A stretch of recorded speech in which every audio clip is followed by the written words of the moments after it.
உங்கள் அபிமான சினிமா ஸ்கேனின் அன்பான வணக்கங்கள். பாட்ஷா 2ல அஜித்தா.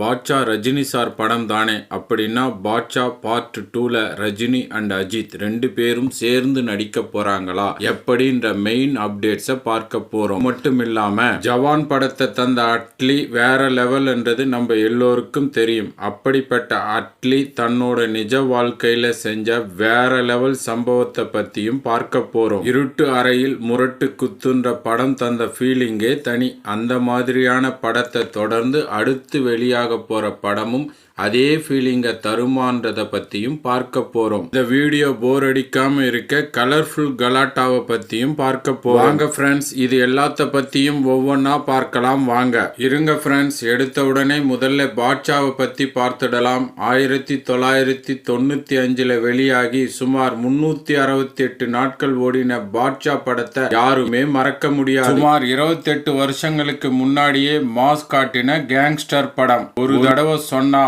100 தடவை சொன்ன மாதிரின்ற மாணிக் பாட்ஷாவோட பஞ்ச் டயலாக் சமூக வலைத்தளங்கள் இல்லாத காலத்திலேயே பட்டி தொட்டி எங்கும் வைரலாச்சு. பொதுவாவே நம்ம சூப்பர் ஸ்டார் பார்ட் 2 படத்துல நடிக்க மாட்டாருன்றதாலே பாட்ஷா 2 படத்துல யார் நடிச்சா பொருத்தமா இருக்கும்னு இந்த படத்தை இயக்குன சுரேஷ் கிருஷ்ணா கிட்ட ஒரு இன்டர்வியூல கேட்டதுக்கு பாட்ஷா கேரக்டருக்கு அஜித் தான் கணக்கச்சிதமா பொருந்துவாருன்னு ரஜினி சாரே தன்கிட்ட சொன்னதா சுரேஷ் கிருஷ்ணா சொல்லி இருந்தார். இதை கேட்ட ஃபேன்ஸ் சும்மா இருப்பாங்களா? டெக்னாலஜியில புகுந்து விளையாடி பாட்ஷா 2 போஸ்டரை உருவாக்கிட்டாங்க. இப்போ நீங்க பார்த்துட்டு இருக்கிறது ஃபேன் மேட் போஸ்டரை தான். ப்ரொடக்ஷன் டீமே அபிஷியலா வெளியிட்டாங்களோன்னு நம்புற அளவுக்கு செமையா இருக்குல்ல. இந்த போஸ்டர் இப்போ இணையத்துல வைரல் ஆகிட்டு இருக்கு. இப்போ ஒரு கலர்ஃபுல்லான நியூஸை பார்க்கலாம் வாங்க. நடிகைங்க எப்பவும் தாங்கள் அணிகிற ட்ரெஸ் ரசிகர்களை ஈர்க்கணும்ன்றதுல கவனமா இருப்பாங்க. அந்த வகையில நடிகை பார்வதி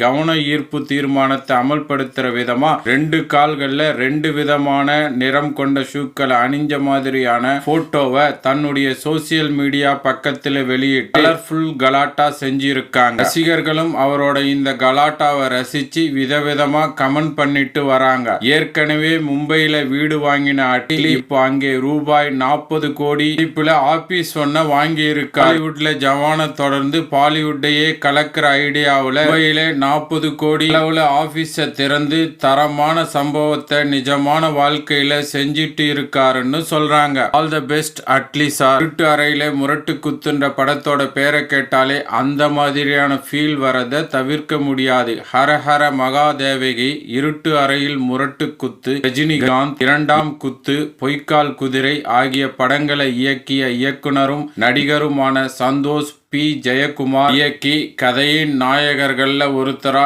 நடிச்சிருக்கிற படம் தான் தி பாய்ஸ். இந்த படத்துல கதாநாயகின்னு யாருமே இல்லையாம். இதுல 5 இளம் பேச்சுலர்ஸ் இளமை காலத்துல தவறான பழக்கங்களுக்கு ஆளாகினா அவங்க எதிர்கால வாழ்க்கை எப்படி இருக்கும்ன்றத கல்ட் சினிமாவா காட்டியிருக்காங்களாம். இந்த படம் 2024 பிப்ரவரி மாதம் திரைக்கு வருதாம். பேச்சுலர் பத்தின கதைன்றதால குடும்பத்தோட பார்க்கிற மாதிரி இருக்குமா இல்ல அந்த மாதிரி தான் இருக்குமான்னு தெரியல. ஓகே ஃப்ரெண்ட்ஸ், நீங்க நம்ம சேனலுக்கு நியூ ஒன்னா இருந்தா சப்ஸ்கிரைப் பண்ணி சப்போர்ட் பண்ணுங்க. ஓகே ஃப்ரெண்ட்ஸ், அடுத்த வீடியோல சந்திக்கலாம். தேங்க்ஸ் ஃபார் வாட்சிங். நன்றி, வணக்கம்.